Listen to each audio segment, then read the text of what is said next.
Shalom, selamat pagi, saudara yang diberkati oleh Tuhan Yesus Kristus.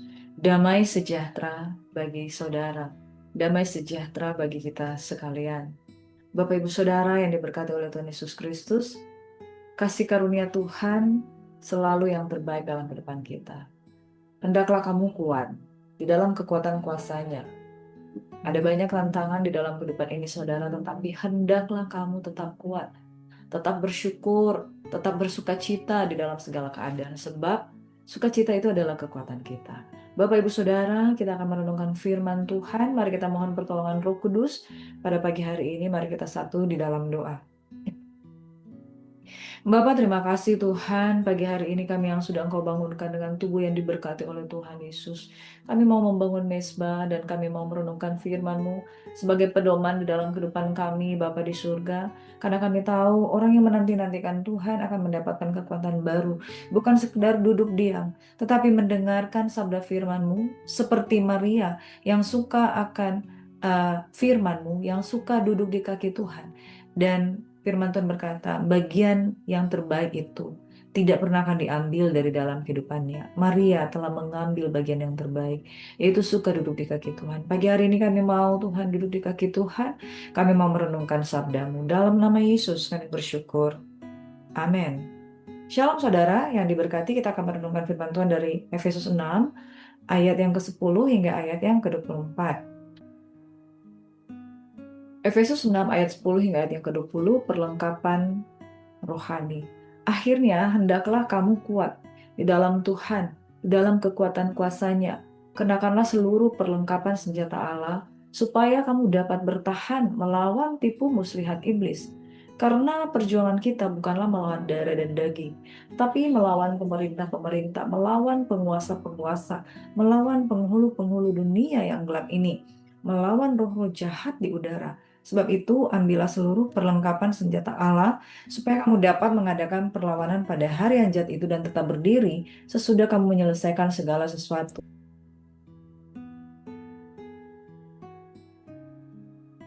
Jadi berdirilah tegap, berikat pinggangkan kebenaran dan berbaju sirahkan keadilan.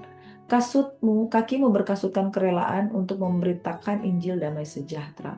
Dalam segala keadaan, pergunakanlah perisai iman. Sebab dengan perisai itu, kamu akan dapat memadamkan semua panah api dari si jahat.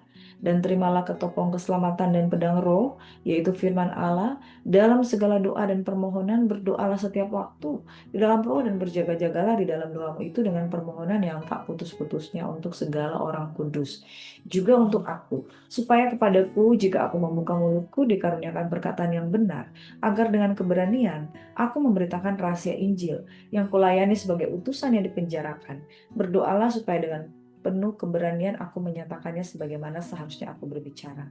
Sampai di sini saudara kita baca tentang perlengkapan rohani yang Tuhan sudah berikan dan Dia rindu untuk kita mengenakannya. Dikatakan di dalam ayat yang ke-10, akhirnya berarti sebelum itu ada nasihat-nasihat firman Tuhan yang sudah diberikan kepada kita.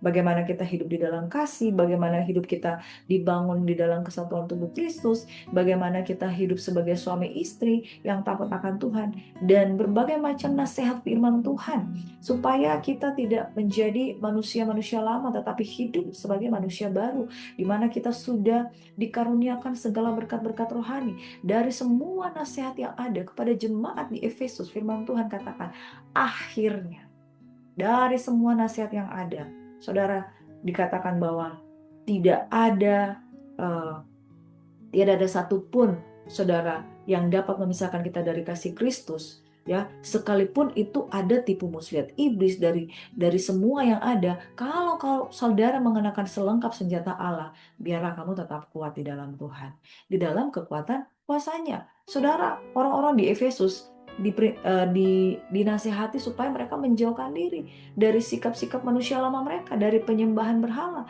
dari segala macam hubungan mereka dengan penguasa-penguasa roh-roh jahat yang ada, tetapi mereka tidak berjalan dengan kekuatan sendiri. Dari semua nasihat yang ada, firman Tuhan sedang mengingatkan, dari semua nasihatku untuk kamu hidup benar, hidup di dalam anugerah, hidup di dalam kerohanian, hidup sebagai tubuh Kristus yang dibangun, hidup sebagai suami istri yang berpedoman kepada firman, kamu tidak berjalan sendiri. Kamu tetap kuat di dalam kekuatan kuasanya. Saudara, pada akhirnya kita dipanggil untuk mengenakan senjata Tuhan, kelengkapan senjata Tuhan. Saudara, ibarat kita ini sedang ada di satu atmosfer yang penuh dengan tekanan, yang penuh dengan serangan-serangan, saudara. Tidak ada satupun dari kita yang tidak mengalami serangan. Semuanya mengalami serangan. Tetapi di dalam semuanya itu, hendaklah kamu tetap kuat. Karena kekuatan kuasanya ada di dalam kehidupan saudara-saudara. Perhatikan ayat yang ke-11, saudara, dikatakan, kenakanlah seluruh perlengkapan senjata Allah supaya kamu dapat bertahan melawan tipu muslihat iblis.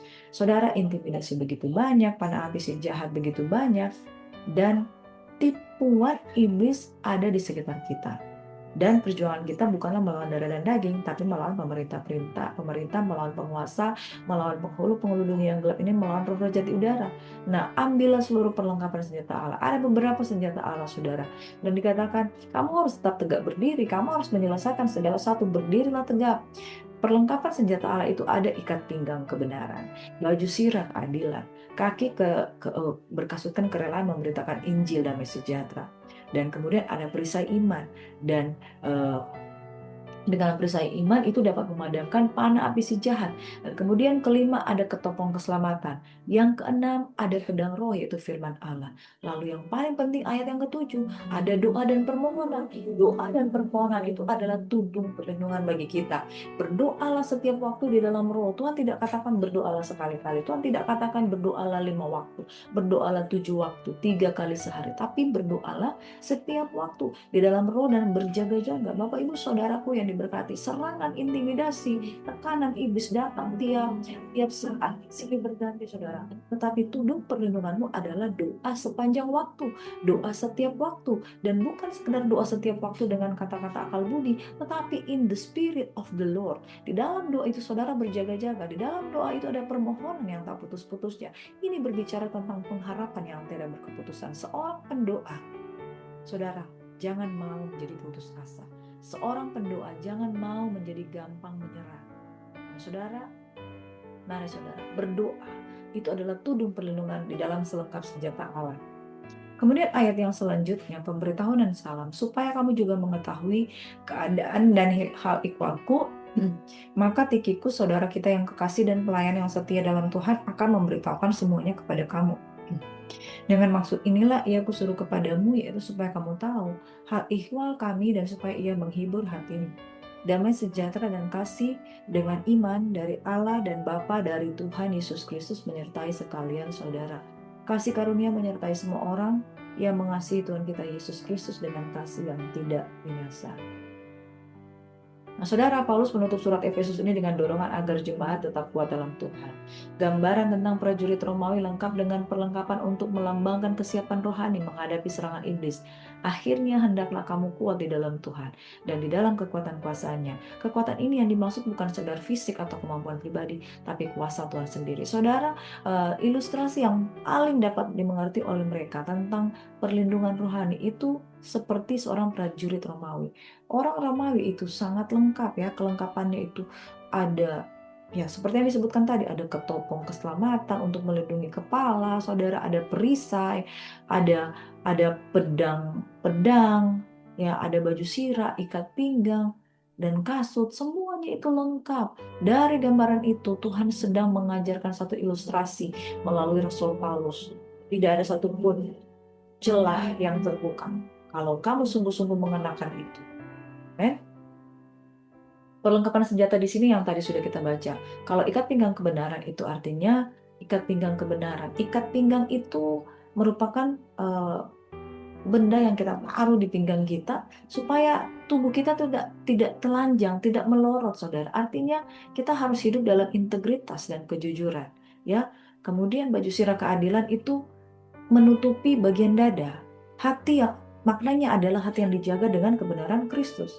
Lalu kemudian sepatu, pada waktu itu bukan sepatu boot saudara, orang berpegang atau orang berperang saudara waktu itu hanya kasut. Nah kasut ini adalah alas kaki. Nah saudara, alas kaki kalau saudara pergi kemana-mana maka saudara akan nyaman untuk berjalan. Kasut ini berbicara kerelaan memberitakan Injil, kerelaan untuk membawa kabar baik di mana saja. Yang berikutnya perisai iman. Perisai ini adalah perlindungan daripada api, pencobaan, dan kebohongan. Saudara, ini sangat penting. Dengan adanya perisai iman, saudara, intimidasi itu banyak dari kiri, kanan, atas, bawah, muka, belakang. Orang yang sudah kena intimidasi itu lemah, saudara. Kena tumbak sana sini, kena panah sama sana sini, dia lemah. Tapi orang yang menggunakan perisai, dia pasti akan terlindungi, dia pasti tidak akan terluka, dia pasti tidak akan jatuh. Dan kemudian ketopong keselamatan, yaitu bagaimana helm safety, keyakinan akan keselamatan dalam Kristus itu menjadi perisai di dalam pikiran kita.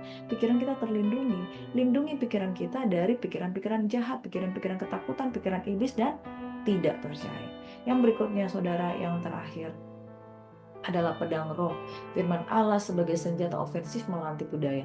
Di dalam kesemuanya itu dibungkus dengan doa yang tiada berkeputusan. Amin. Doa mengunci segala sesuatu. Doa yang tiada berkeputusan, berdoa sepanjang waktu dalam. Saudara, panggilan untuk berdoa ini, Paulus menekankan sebagai nafas dari peperangan rohani. Doa bukan hanya permohonan pribadi, tapi dukungan untuk sesama agar tetap teguh dan berani memberitakan Injil. Pada akhirnya saudara, kenalilah musuh rohanimu. Pergumulan kita yang terbesar bukan manusia, bukan darah dan daging, bukan tubuh, tapi kuasa kegelapan yang bekerja di balik itu. Pikiran dan hati orang itu, pikiran dan hati dari orang yang kemudian berselisih paham dengan kita. Gunakan firman tiap hari. Bagaimana caranya? Baca, renungkan, dengarkan khotbah, dan hidupi Alkitab yang menjadikan kita siap hadapi godaan. Tetaplah berdoa karena doa memberikan kekuatan batin dan menghubungkan kita dengan kuasa Tuhan. Doa membangkitkan iman kita. Makanya orang yang suka membaca firman, suka berdoa, hidupnya dipenuhi dengan perisai iman. Dan kemudian mari kita hidup dalam kebenaran. Integritas dan iman adalah perlindungan terbaik di tengah-tengah dunia yang penuh kompromi. Akhirnya, saudara, hendaklah kamu kuat dalam kekuatan kuasa Tuhan, bukan dengan kekuatan siapa-siapa, bukan dengan kekuatanmu sendiri. Diberkatilah orang yang mengandalkan Tuhan. Hari ini ketika engkau mendengarkan sabda firman Tuhan, ibu-ibu jadilah kuat. Apapun masalahmu dengan suami, apapun masalahmu dengan keuangan, apapun masalahmu dengan pekerjaan, bapak-bapak, kasihilah istrimu, hormatilah mereka sebagai teman pewaris kasih karunia, dan jangan bangkitkan amarah di dalam hati anakmu. Karena anak-anak perempuan itu cinta pertamanya adalah bapak. Makanya bapak-bapak, jangan mulutmu sembrono, memarahi, mengutuk, dan memperkatakan yang jahat kepada istri maupun anak-anak. Saudaraku yang diberkati, akhirnya hendaklah kamu kuat. Perisai iman, pedang roh, ketopong keselamatan, baju sirah keadilan, ikat pinggang kebenaran, kasut kerelaan. Saudara, kenakanlah semuanya itu supaya kamu kuat, karena kamu lebih daripada pemenang. Tuhan memberkati. Mari berdoa. Diberkatilah setiap orang yang menaruh harapannya kepada Tuhan, yang bersungguh-sungguh hati kepada Tuhan, karena Tuhan akan melimpahkan kekuatan bagi mereka yang mencari wajah-Nya. Diberkatilah mereka yang mengandalkan Tuhan, berdoa sepanjang waktu dalam permohonan yang tidak putus-putusnya. Diberkatilah setiap kami. Bapa, biarlah kekuatan Tuhan, bukan kekuatan manusia, tapi kekuatan Tuhan berperang melawan roh-roh jahat yang ada di udara. Diberkatilah setiap orang yang datang dalam nama Tuhan. Pada saat ini kami mau terima berkat Tuhan. Kasih karunia Tuhan melimpah atas kehidupan kita sekalian. Kita terima berkat ini dengan ucapan syukur dalam nama Yesus. Haleluya. Amin. Bapak Ibu Saudara, selamat beraktivitas. Tuhan berkati. Shalom.